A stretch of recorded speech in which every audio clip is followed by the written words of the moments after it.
Hey everybody, let's go to the library today. I don't know what they'll have, but we'll find out, I guess. Let's actually check out the children's section today. They have great covers and fun books, so let's see what they have. This series I've been kind of wanting to get into, not that one, Goddess Girls. It looks really cute and fun. I don't know if I'm going to borrow it though. I kind of want, like, look how cool the covers are. That's so cool, and there's so many of them.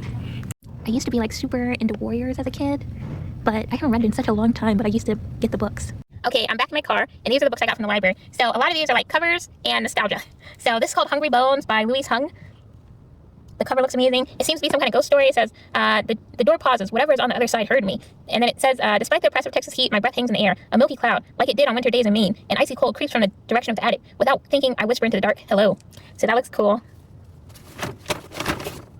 And then this one I got for the cover called Rival Magic. No idea what it's about. It's harder than you think to make a turnip dance. I mean, obviously you need to use magic, but it's not a difficult spell. I learned the mage-speak word for turnip almost 6 months ago on my first day as Master Beatrice's apprentice. She says turnips are the perfect subjects for practice because they're plentiful and won't do much harm if I accidentally sin when zooming out her window path across the plaza. So that looks good. I don't know what it's about, but I imagine these two are rivals. And they're doing magic. And then this one, cover got me. Look at the cover. Says, okay, does it say what it's about? The only thing Prunella wants is to be a proper bog witch. Unfortunately, her curses tend to do more good than harm, and she hasn't got a single stinking wart. Excuse me. When her mixed-up magic allows a sneaky thief to escape from her grandmother's garden, Prunella is cast out until she can prove herself. So that looks good. And then this one, I think I have actually seen before, but I haven't read it. I'm going to see how many pages this one is, actually. Does it say?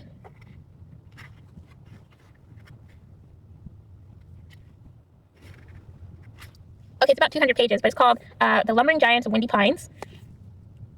What lurks in the woods outside Windy Pines? Ever since her dad died, 11-year-old Jerry Bloom and her mom have bounced around dead in town, staying in rundown motels where her mother picks up housekeeping work and Jerry can get around in her wheelchair. But Slumbering Giant Motel is different. Lights blink on and off in the trees. A mysterious radio station plays only at midnight. The people disappear into the woods. When her mother doesn't come home one morning, Jerry springs into action. So she goes on kind of an adventure with her friends to find her mom in this spooky new town. So that's exciting. It says, armed with nothing but a Renford fair sword and a backpack, Jerry and her friends venture into the woods to save Jerry's mother. So I'm interested in reading that. And then this looked really silly to me. I don't know, I really like the cover. It's Vampires on the Run. And it says, what is it about?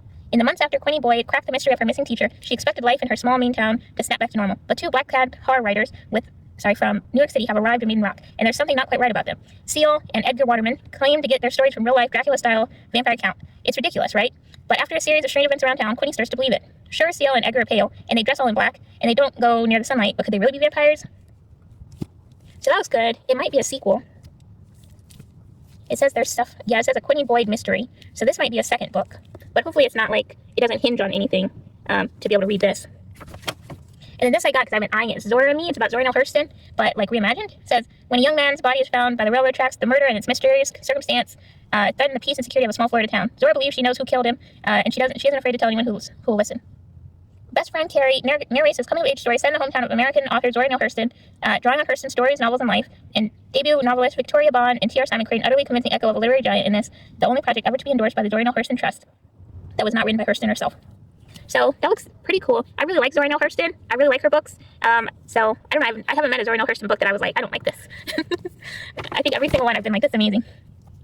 And I got 3 of these from Tales from the House of Bunnicula. So I got Howie Monroe in the Doghouse of Doom. And it kind of says, it's like a letter to you on the back. It's about a Dachshund puppy named Howie. He's invited to the Dog Whiz Academy for Canine Conjurers. They must fight a sinister foe.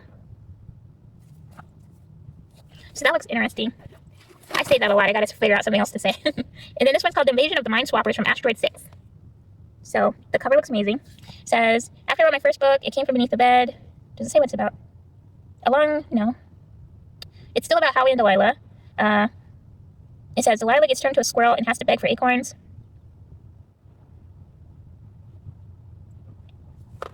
Okay. I don't know what it's about, but someone gets turned into a squirrel. And then is this the same? So on the back there are like these letters, but it doesn't really say what the book is about. It says like one of the characters is like writing to a letter. Not really about the book, but like it says the mystery deepens with another character called Big Fish who isn't really a fish and who's addicted to the Home Shopping Network. I guess they're all mysteries. I'm down. And then the last 2 books I got are Molly Moon. So these, I read all three Molly Moon. I thought I read all of them on audio, and I had got them as a kid, and I remember reading 3 of them. So maybe these weren't out yet, but I reread them recently on audio, and there were only 3 available. So I thought that was it, but apparently there are 2 other books. So there's Molly Moon, The Morphing Mystery, and then there's Molly Moon and the Monster Music, which I don't know about this dog, but it says Molly is a rock star. Molly can hypnotize or morph into anything she chooses, travel through time, read minds, and now thanks to the mysterious and magical coin she finds in Japan, Molly can play every instrument. But will she be able to free herself from the coin's powers to save her friends and herself? So that's the Monster Music. And in this one, Molly Moon can morph into any living thing. Can you imagine what it's like to find yourself in the body of a ladybug, or your mom, or your dad, or your teacher? So that's interesting. But yeah, so I'm pretty excited about all these. I love reading a kid's book when I'm in like a little bit of a slump. So these will be perfect for that. So yeah, pretty excited about those. That was my trip to the library. I hope you had fun hanging out with me. I'll catch you later. Keep reading. Bye.